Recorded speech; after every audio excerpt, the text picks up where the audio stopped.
Dans un monde rationnel, banal et prévisible, rien n'est aussi intriguant, rien n'est aussi fascinant et angoissant que le sentiment du mystère qui nous envahit lorsque nous faisons face à l'inconnu. Le 1er janvier 1925, au Belize, une adolescente est descendue au fond d'un puits. Elle y découvrira l'artefact le plus énigmatique de l'art précolombien. Qui a façonné ce mystérieux crâne de cristal? Qu'est-ce qui peut bien pousser René Lévesque à chercher avec autant de passion le tombeau de Champlain?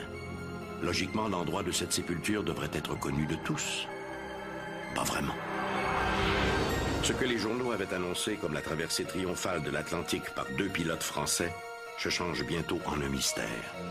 Qu'est-il arrivé à leur biplan, l'oiseau blanc? Et où sont les 2 pilotes? Le 4 décembre 1872, un 3-mâts barque croise le Marie Céleste. Le navire est abandonné. Pourtant, le Marie Céleste est en bonne condition de navigation. Qu'est-il arrivé à l'équipage mystérieusement disparu? Ici Michel Dumont. Voici Dossier Mystère.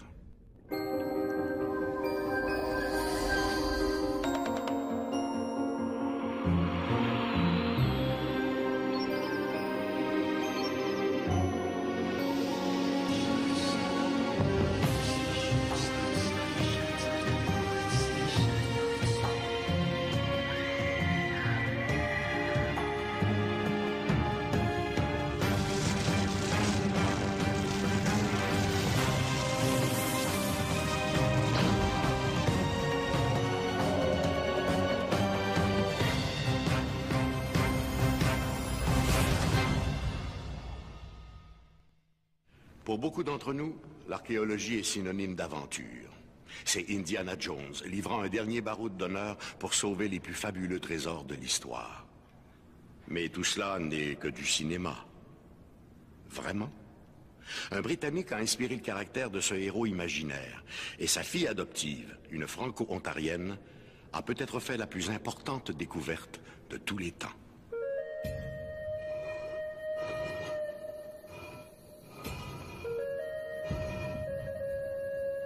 En ce 1er janvier 1925, il y a une activité fébrile au sommet du grand temple de Loubantum, cette cité maya redécouverte quelques mois plus tôt par l'aventurier britannique Frederick Mitchell Hedges.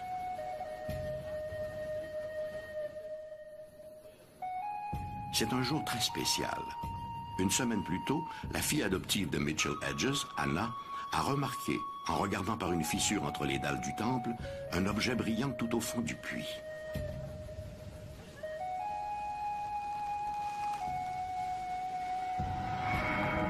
Cette descente au fond du puits est son cadeau d'anniversaire. Après avoir récupéré l'objet au fond de la pyramide, Anna est remontée lentement avec sa découverte. À la lumière du jour, tous sont ébahis par la beauté de la mystérieuse relique. Dans un geste théâtral, l'aventurier Frederick Mitchell Hedges la soulève à bout de bras pour la faire voir à tous ses ouvriers. À l'unisson, 4 mots s'élèvent comme une clameur. Las calaveras de cristal. Le crâne de cristal. Professeur, archéologue et aventurier, Frederick Albert Mitchell Hedges est sans contredit l'un des personnages les plus étonnants de sa génération. Il servira lui-même de modèle à Steven Spielberg pour son personnage d'Indiana Jones. Frederick Mitchell Hedges a pratiqué tous les métiers. Antiquaire, explorateur, archéologue, conférencier, auteur et poète. À l'âge de 16 ans, son père, John Hedges, le fait enrôler par une équipe de prospecteurs sur le point de s'embarquer pour l'Arctique. Il veut détourner son fils de sa passion pour les récits fabuleux. Loin de décourager l'adolescent, ce premier voyage éveillera au contraire un désir de parcourir le monde en quête d'aventure.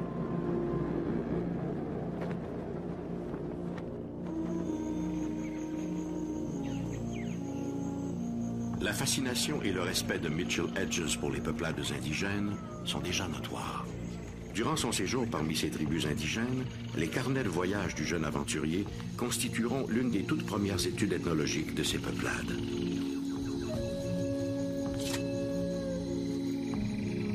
La biographie de certaines personnes se lit comme un roman. C'est le cas de l'histoire qui va réunir la petite Canadienne Anne-Marie Le Guillon à l'explorateur anglais Frederick Mitchell Hedges. En 1917, celui-ci adopte la petite Anne-Marie Le Guillon. La fillette se trouve dès lors parachutée dans un univers fantastique. En compagnie d'une amie, Lady Richmond Brown, Mike Mitchell Hedges entreprend vers 1920 l'exploration des forêts encore vierges d'Amérique centrale. On raconte alors que des tribus encore inconnues y vivaient cachées en marge du monde civilisé. Il n'en faut pas davantage pour aiguiser la curiosité de l'explorateur.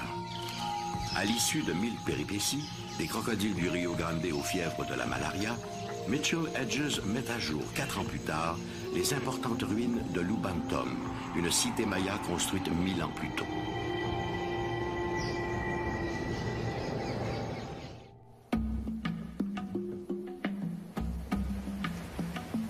Et c'est au cœur du grand temple de la cité que sa fille adoptive Anna va découvrir l'artefact le plus énigmatique des civilisations précolombiennes.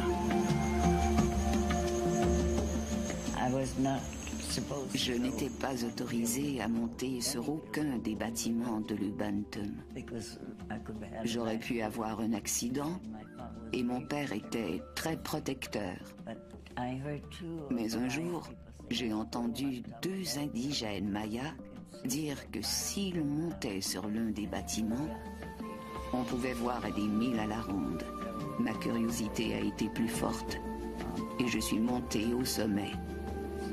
J'étais là, regardant l'horizon, quand j'ai été éclairée par les reflets provenant du crâne qui était à l'intérieur de l'édifice. J'étais très excitée et je me suis empressée d'aller le raconter à mon père. Bien sûr, il a commencé à me réprimander en me disant que je ne devais pas grimper là-haut, qu'il était responsable de moi. Mais pour lui aussi, la curiosité a été plus forte et il a dit « Nous allons aller voir ce qu'il y a là-haut ». J'ai été désignée pour descendre. Mon père a dit « Tu l'as vu, alors c'est à toi de descendre ». J'ai répondu « Il n'en est pas question. Je n'ai pas envie de descendre là-dedans. Il y a des serpents, toutes sortes de serpents, je n'irai pas ». Mais il a été inflexible. « Tu l'as vu, alors tu descends et peu importe de quoi il s'agit, tu le remontes ». Aujourd'hui, Anna fête ses 17 ans. L'entrée du puits est suffisamment dégagée. Malgré ses inquiétudes paternelles, Mitchell Hedges a décidé de souligner l'événement en laissant sa fille aller chercher elle-même sa découverte. Il m'a attachée à une corde et 2 hommes m'ont fait descendre.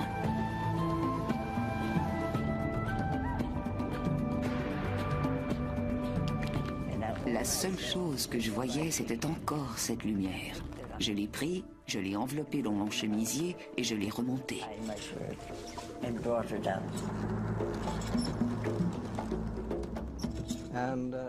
Elle l'a trouvé et l'a remonté. Dès que les indigènes l'ont vu, ils sont devenus très agités. Pour eux, c'était comme un présent des dieux.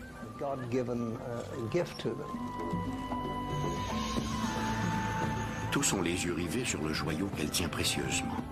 Il s'agit de la représentation d'un crâne humain, grandeur nature, taillé dans un bloc de cristal. Frederick Mitchell Hedges n'a jamais rien vu de pareil.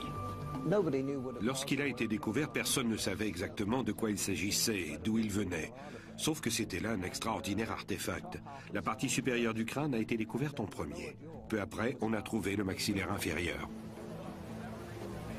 Un jour, un gamin, comment avait-il réussi à pénétrer l'édifice? Je l'ignore. Mais quoi qu'il en soit, il en a ramené la mâchoire inférieure que je n'avais pas vue. Trop effrayée que j'étais. La plus énigmatique relique archéologique jamais découverte, bien que photographiée et étudiée sous tous ses angles, garde son mystère.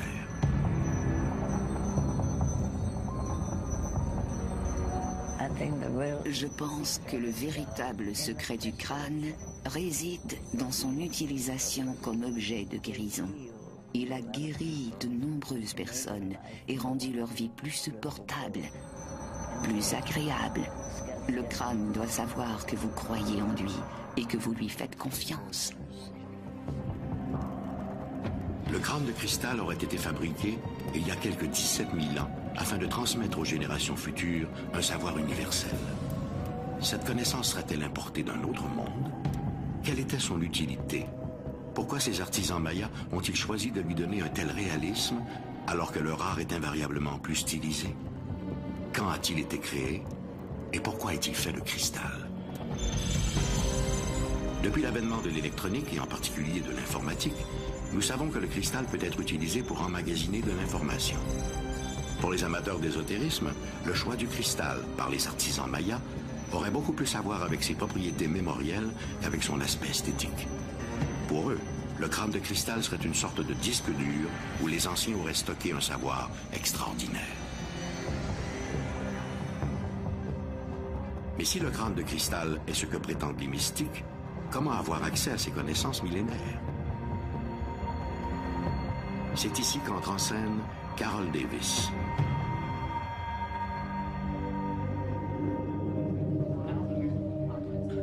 Au début des années 80, Carol Davis accompagne un ami chez Anna Mitchell Hedges à Kitchener, en Ontario.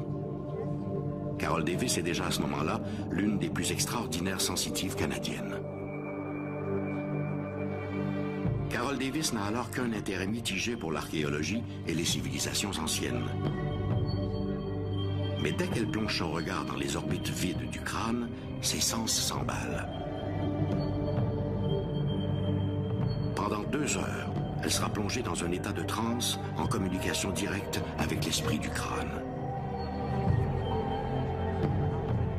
Ce sera la première d'une longue série de séances de channeling avec le savoir millénaire du crâne.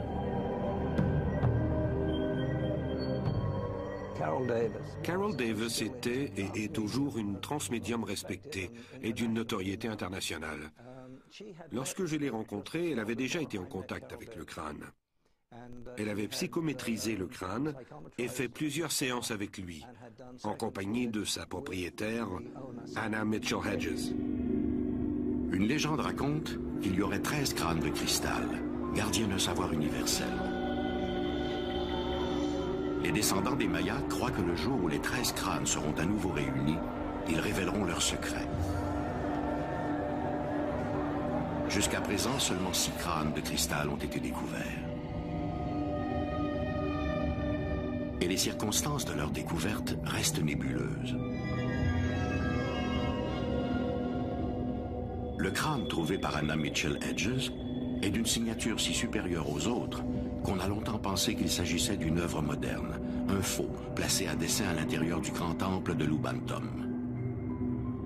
Or, une étude menée dans les années 1990 par le British Museum semble plutôt démontrer l'inverse. Le crâne aurait été façonné par une super civilisation, puis confié à des gardiens. Ce sont ces gardiens, possiblement des survivants de la légendaire Atlantide, qui l'auraient apporté en Amérique pour en faire don à des prêtres mayas. Le crâne de cristal demeure l'un des plus fabuleux mystères de l'humanité. Les Mayas croyaient que dans ses reflets, un jour, seront révélés tous les secrets de l'univers.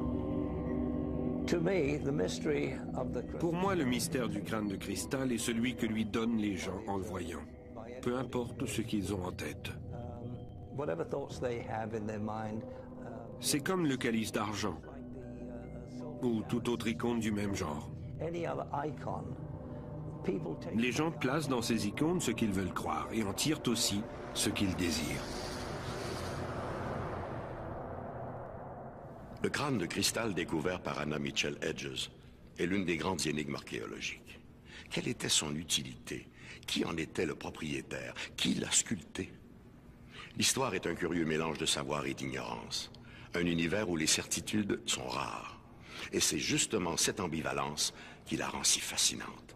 Parce qu'en histoire, contrairement à bien des sciences, l'imaginaire n'est pas une faute, mais une hypothèse.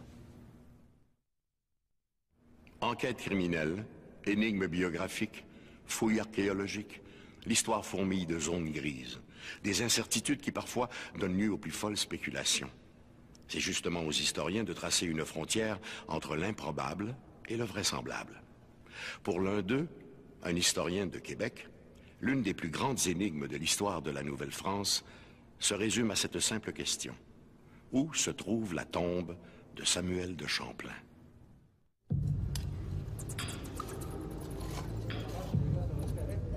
L'action se passe sous la tour du clocher de la basilique de Québec. Des guirlandes d'ampoules électriques donnent au spectacle quelque chose d'irréel. L'air est tellement vicié que les ouvriers doivent porter des masques pour se protéger. Avec d'infinies précautions, les hommes glissent des câbles sous le cercueil de cuivre. Cette opération achevée, les 4 hommes soulèvent en même temps, et le plus délicatement possible, le précieux tombeau.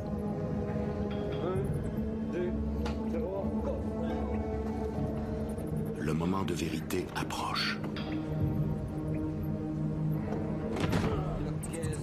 Sans plus attendre, un des ouvriers commence à découper le joint de plomb qui maintient le couvercle en place.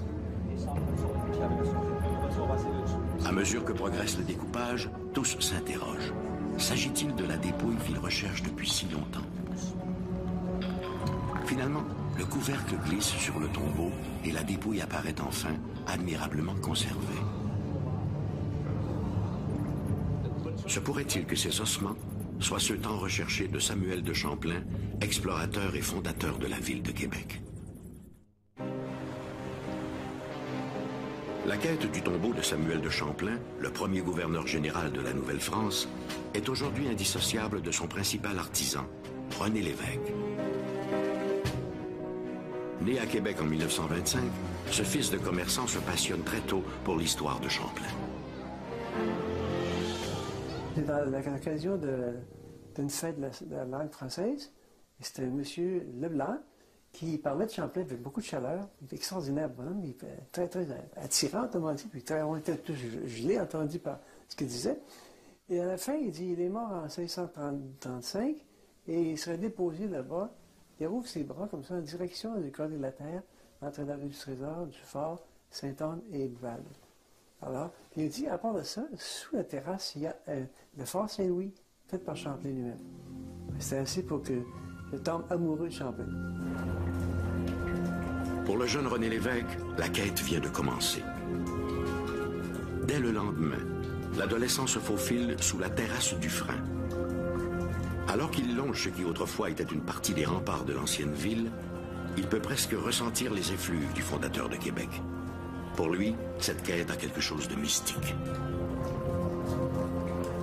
Samuel Champlain avait été nommé cartographe du roi, géographe du roi, c'était la vraie appellation. C'est comme cela que Champlain s'est embarqué à bord de la bonne renommée à Honfleur en 1603 la première fois. Bon, là, on sait qu'il est arrivé à Tadoussac, qu'il a remarqué, c'est lui le premier qui a remarqué le site de Québec. En algonquin, apparemment, Québec signifie rétrécissement. Et justement, Champlain avait remarqué ce lieu. Il veut dire, il y a les falaises qui protègent d'abord des ennemis et du vent aussi. Le fleuve est plus étroit à cet endroit et les eaux sont très profondes. Donc on pourrait y faire un port pour y emmener des navires de fort tonnage. Samuel de Champlain fonde la ville de Québec en 1608 et le roi Henri V le nomme premier gouverneur général du pays. Sa générosité et son grand sens de l'honneur et de la justice lui valent la sympathie des communautés autochtones. Toute sa vie en terre d'Amérique, il aura sans cesse cherché à harmoniser l'ancien et le nouveau monde. Champlain, d'abord, il est décédé à peu près à l'âge de 70 ans. Il était paralysé depuis quelques mois. Il était au Fort Saint-Louis, dans une petite sa chambre à lui. Puis il pouvait écrire quand même, parce qu'on voit à son testament, on voit qu'il y a une écriture qui est là, mais est un peu malmenée. Quand même, c'est ça. Et après ça, il est mort le jour de Noël. La nuit de Noël, le jour. Alors là, c'était la catastrophe dans le pays, parce que c'était le père fondateur qui partait, là. Il y a eu une très belle cérémonie religieuse, il y a eu un défilé dehors dans la rue Buade, ce coin-là, jusqu'à l'église paroissiale, puis qui était justement l'église Notre-Dame de Recouvrance, en fait, le char de Frontenac. Peu de choses sont connues sur l'époque et sur l'endroit où a été inhumé Samuel de Champlain. Pour l'essentiel, les historiens doivent s'en remettre au journal personnel de Charles Huot de Montmagny, deuxième gouverneur général de la Nouvelle-France et responsable de l'inhumation de Champlain. Montmagny écrit avoir fait déposer le corps de son prédécesseur dans la chapelle Champlain et d'avoir fait placer à ses côtés les corps de ses amis, le père Charles Rimbaud et M. François de Ré. Mais où se trouve exactement cette chapelle Champlain? Voilà la clé du problème.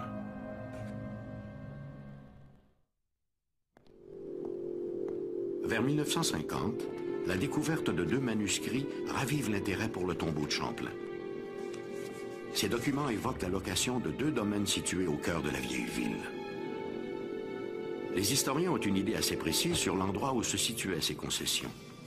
Fort de ces nouvelles informations, un certain Silvio Dumas, considéré comme le père de l'archéologie québécoise, entreprend des fouilles.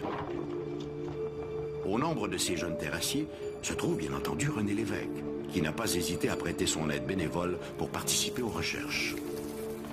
Les terrassiers mettent à jour un muret, mais rien qui laisse croire à la présence de la chapelle Champlain. C'est un retour à la case départ. Il y a O'Leary qui nous avait dit dans ses écrits j'ai fouillé à tel endroit, mais j'ai rien trouvé.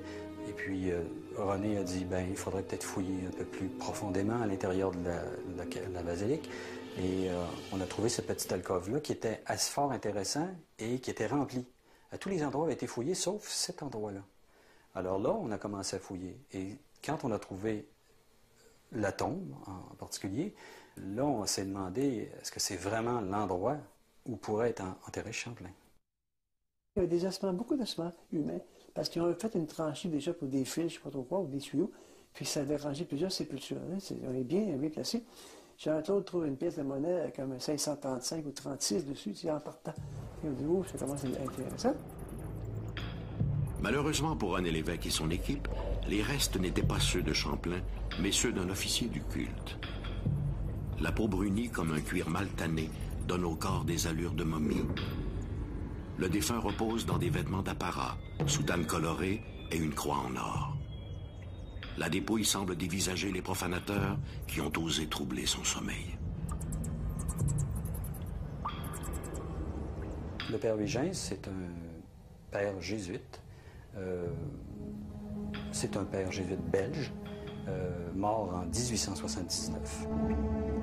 Pour une énième fois, la dépouille de Samuel de Champlain échappe à ceux qui le recherchent. Mais pour combien de temps? René Lévesque a récemment mis la main sur un manuscrit aux archives de la ville de Québec, qui pourrait bien le mener directement au tombeau de Champlain, juste à temps pour le 400e anniversaire de la ville de Québec. Champlain, c'est un modèle d'homme à présenter pour réveiller les Québécois actuellement, les faire retourner à leurs sources françaises et chrétiennes et amérindiennes.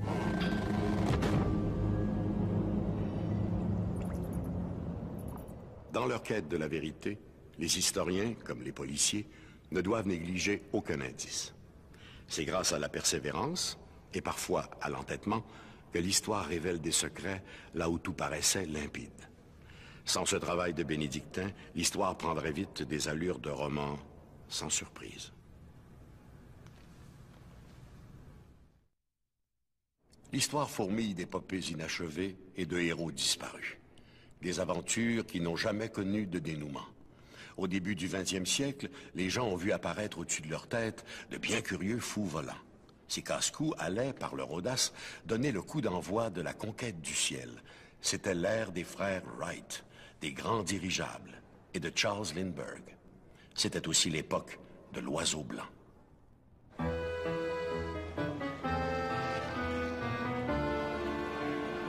8 mai 1927. Un magnifique biplan est poussé hors de son hangar de l'aéroport du Bourget, en banlieue de Paris.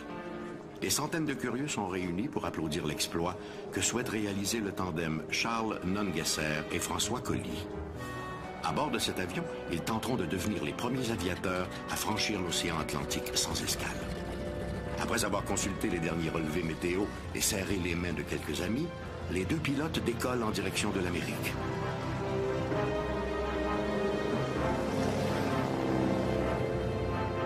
Quelques minutes plus tard, ils larguent le train d'atterrissage pour alléger l'appareil et réduire la friction de l'air. Nungesser et Colly s'apprêtent à entrer dans l'histoire, mais pas par la porte qu'ils avaient prévue.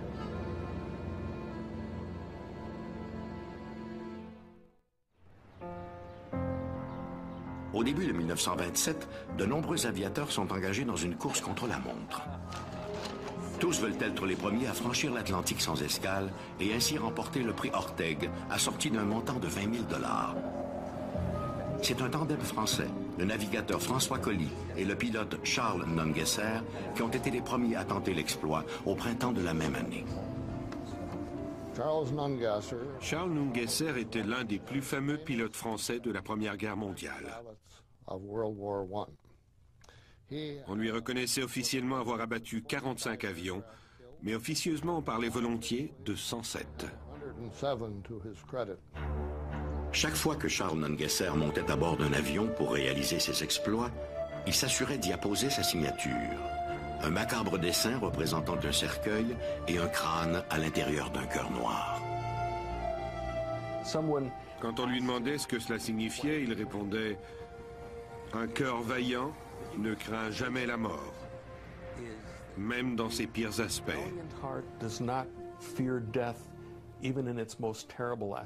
Cela représentait très bien son caractère.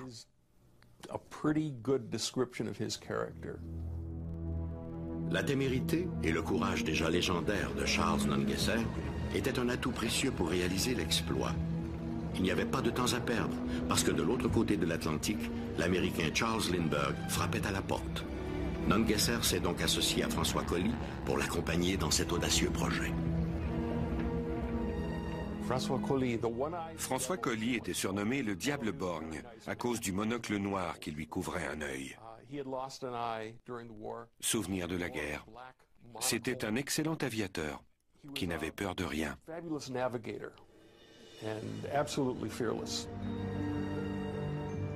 Décoré de la Croix de guerre et fait officier de la Légion d'honneur, Colly a terminé la Première Guerre mondiale comme capitaine d'escadrille. En 1919, il a réussi la double traversée de la Méditerranée à bord de son avion et a battu le record de distance en ligne droite. Avant de réaliser la première traversée de l'Atlantique sans escale, Nungesser et Colly devaient trouver le meilleur appareil qui pouvait leur permettre d'atteindre leur objectif. Surnommé l'Oiseau blanc, l'appareil qu'ils ont sélectionné a dû être adapté pour un vol aussi long. Pour leur vol vers New York, Nungesser et Colly avaient choisi un avion militaire français destiné au porte-avions.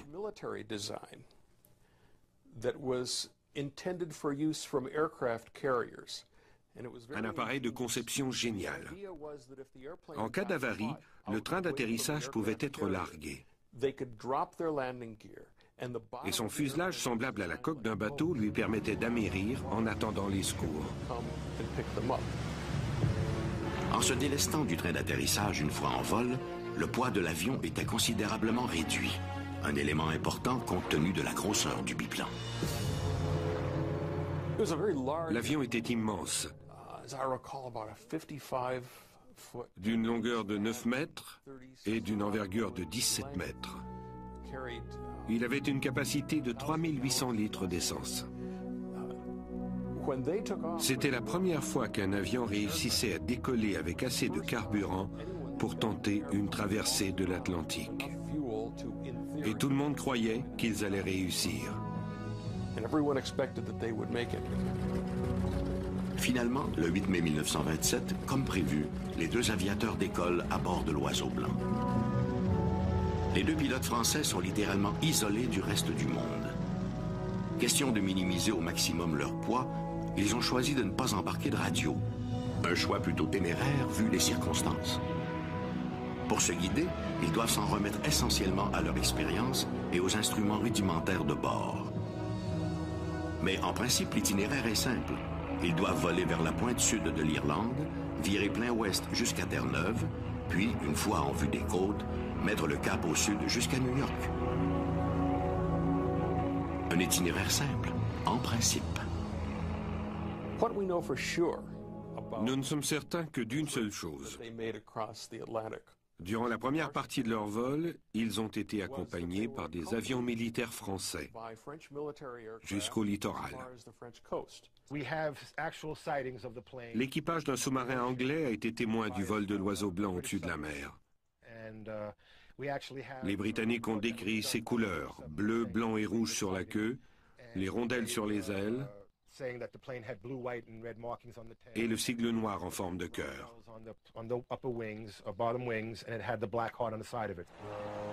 Le lendemain, malgré une température non favorable, les gens attendent avec impatience l'arrivée de l'oiseau blanc.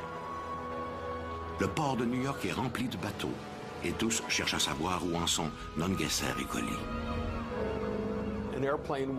On a rapporté avoir aperçu l'avion au-dessus de Terre-Neuve, de la Nouvelle-Écosse et de Boston. Tous s'attendaient à ce qu'il arrive d'une minute à l'autre. Par anticipation, un quotidien de Montréal, le journal La Presse, annonce pour 17 heures l'atterrissage des deux vainqueurs de l'Atlantique. En France, l'enthousiasme est national. L'odyssée des deux aviateurs fait la manchette de toute la presse. Mais bientôt, ces informations seront démenties. L'avion des deux Français ne s'est jamais posé à New York. À l'euphorie succède l'inquiétude. Le 11 mai, Nungesser et Collie manquent toujours à l'appel. Le pire est à craindre. Leurs réserves de carburant doivent être maintenant épuisées depuis longtemps. On entreprend des recherches, mais en vain. Les deux aviateurs ont-ils tout de même réussi la traversée sans pour autant atteindre leur destination finale? En 1984, une association archéologique vouée à la récupération d'avions historiques a mis de l'avant le projet Midnight Ghost, une recherche sur le terrain pour retrouver l'avion de Nungesser et Collie. Sous les directives de Richard Gillespie, un passionné d'histoire et d'aviation, le groupe a évalué toutes les rumeurs concernant les lieux possibles où se serait écrasé l'oiseau blanc. Ces recherches l'ont conduit notamment dans les forêts du Maine, où des rumeurs persistantes y situaient les derniers instants des deux aviateurs français. Pendant 8 ans, échelonnés sur 20 expéditions, nous avons cherché l'oiseau blanc dans le Maine. À la fin, tout ce que nous avons trouvé, ce sont de bonnes histoires, racontées par des gens disant avoir vu l'avion, et quelques morceaux d'appareils trouvés en forêt, suggérant peut-être la présence d'un avion.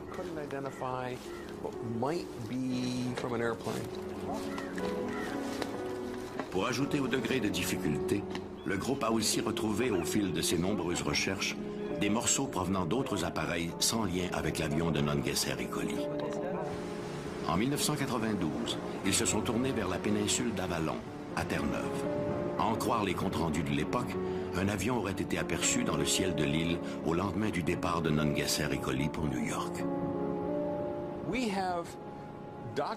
Il existe des rapports écrits provenant de citoyens de Terre-Neuve de l'époque. Ces gens ont été assermentés devant un magistrat et leurs récits catalogués. Lorsque l'on regarde de plus près ces documents, ils donnent un itinéraire séquentiel tout le long de la côte de Terre-Neuve. À l'aide d'appareils sophistiqués, Richard Gillespie a acquis la certitude qu'un avion s'était bel et bien écrasé dans la région de Gull Pond, au cœur des marécages de Cape Shore, sur la péninsule d'Avalon. Malheureusement, aucun des débris retrouvés dans le secteur n'a été formellement identifié comme provenant de l'oiseau blanc. L'hypothèse d'un crash à Terre-Neuve n'est pas l'apanage de Richard Gillespie et de ses hommes. William Nungesser, un cousin du célèbre aviateur, est du même avis.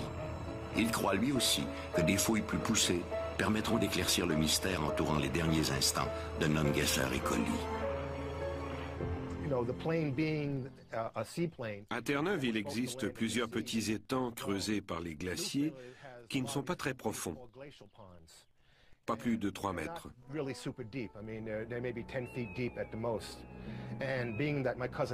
Puisque l'avion avait largué son train d'atterrissage et qu'il ne lui était plus possible que d'amérir, ils ont probablement essayé de se poser sur l'un de ces étangs. Un résident de l'endroit a d'ailleurs rapporté avoir vu un avion en détresse qui cherchait un endroit où se poser.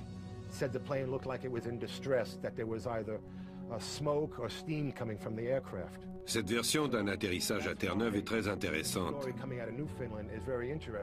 Parce que si mon cousin avait réalisé que son avion était en détresse, il aurait certainement tenté d'amérir de cette manière.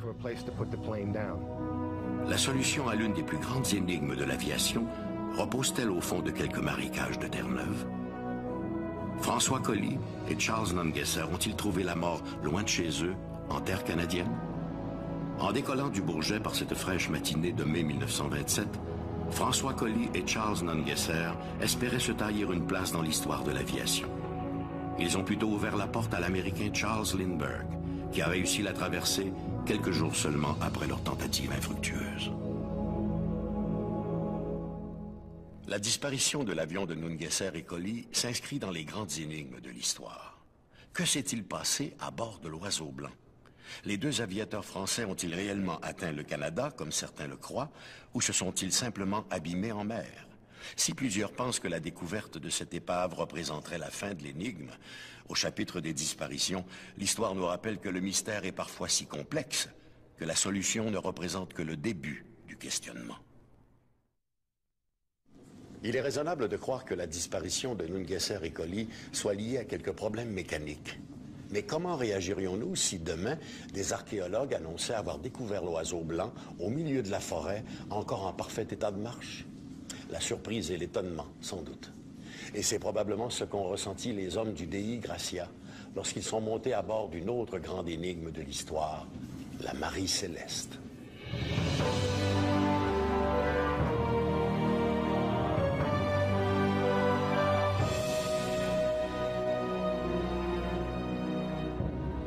Le 4 décembre 1872, à quelques 1000 kilomètres des côtes espagnoles, un voilier battant pavillon canadien, le Dei Gracia, croise le brigantin Marie Céleste.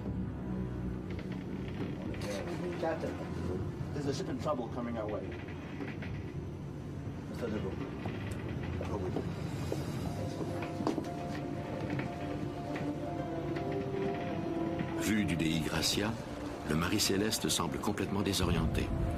Sur le pont, il n'y a personne. Le navire paraît abandonné.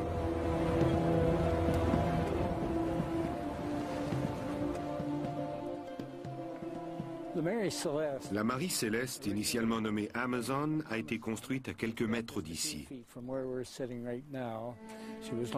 À son lancement en 1861, elle avait déjà cette réputation d'être porteuse de malheur.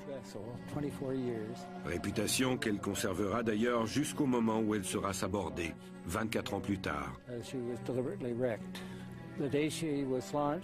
Lors de son voyage inaugural, mon grand-père faisait partie de l'équipage.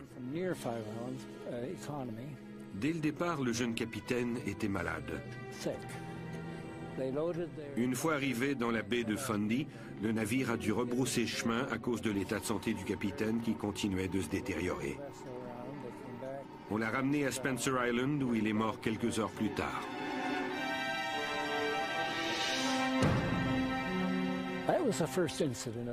Ce n'est pas la seule fois qu'on allait déplorer la perte d'un capitaine à bord de l'Amazon.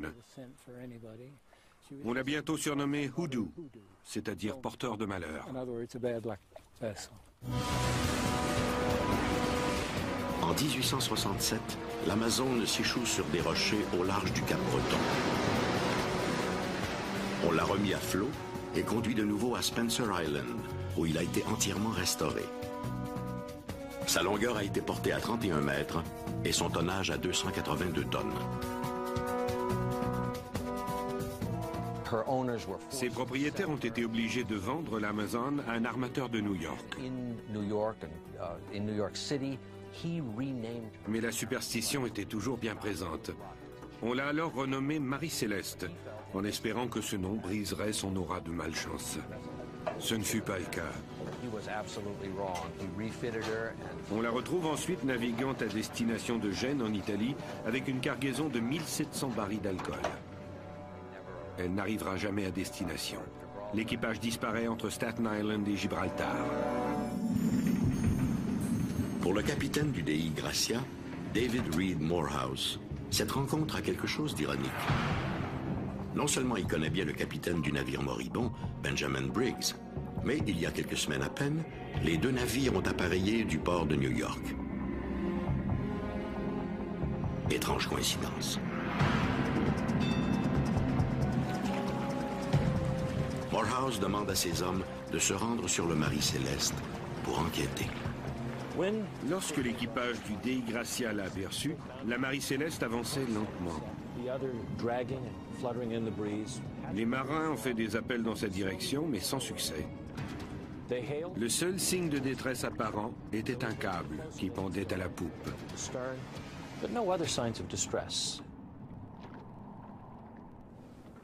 Le vaisseau était abandonné. Il n'y avait aucun signe de vie. Mais des indices montraient qu'une certaine fébrilité avait dû régner à bord. C'était un vrai mystère. Le Marie Céleste est tout à fait désert. Son abandon doit remonter à plusieurs jours, car le rouf et les entreponts sont inondés, et la cale disparaît sous 1 mètre d'eau. Dans celle-ci, on retrouve les 1700 barils d'alcool de la cargaison et des vivres pour au moins 6 mois. La description des marins donnait à penser que l'équipage avait disparu. Malgré des quantités de nourriture suffisantes pour subvenir aux besoins de l'équipage et un harmonium ouvert et prêt à être utilisé, il n'y avait tout simplement plus personne à bord.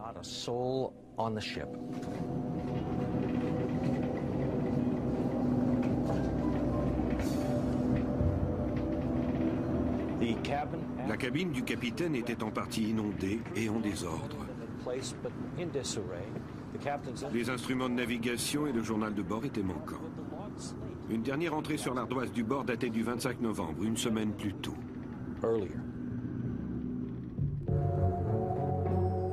Le vaisseau fantôme est alors remis à ses armateurs de New York, sans pour autant que les experts aient trouvé une explication à son abandon. Le Marie Céleste va continuer à bourlinguer à travers le monde. Partout où il amarre, il attire les curieux. Plusieurs ont tenté d'élucider le mystère, mais en vain. La mutinerie, les monstres marins, le surnaturel, toutes ces spéculations n'ont fait qu'ajouter à la mauvaise réputation de la Marie Céleste. Réputation aggravée par un acte de baraterie commis par son dernier propriétaire. Le 2 novembre 2000, une équipe de télévision canadienne découvre finalement l'épave du Marie Céleste au large d'Haïti. Mais sa découverte ne résoudra pas pour autant un des plus grands mystères de l'histoire maritime. Malheureusement, cette découverte ne nous éclaire pas beaucoup sur les circonstances de ce mystère survenu dans l'Atlantique Nord en 1872. Évidemment, j'ai ma propre opinion. L'équipage a apparemment abandonné la Marie Céleste dans un moment de panique.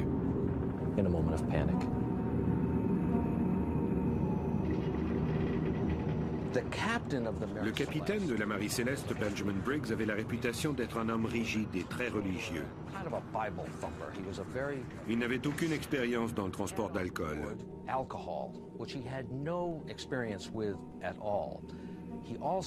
Son épouse et sa fillette de 2 ans l'accompagnaient aussi lors de ce voyage. À mon avis, de l'alcool a dû s'écouler et provoquer des vapeurs. Briggs a paniqué et fait monter l'équipage à bord du canot de sauvetage attaché en remorque à la Marie Céleste. Mais le mauvais temps a eu raison du câble qui unissait les 2 bateaux. Dès lors, le sort de l'équipage était scellé.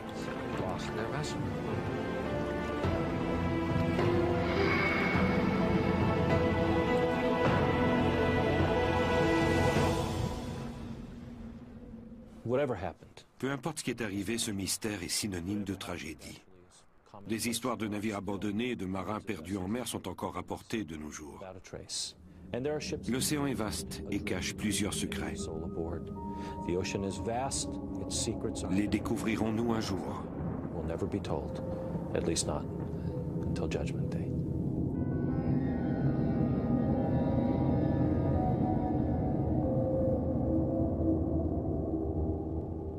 L'Oiseau blanc et la Marie Céleste, 2 noms synonymes de mystère et d'intrigue. Nungesser et Collie se sont-ils écrasés dans un marécage de Terre-Neuve?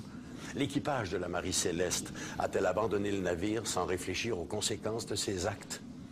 L'Oiseau blanc et la Marie Céleste, 2 noms qui nous rappellent que de l'ignorance des faits de la petite histoire derrière les événements naissent les plus grandes énigmes. Disparitions mystérieuses, faits étranges, légendes fabuleuses. quelqu'un pourrait peut-être nous révéler enfin la vérité cachée derrière ces mystères extraordinaires. Et peut-être que cette personne, c'est vous.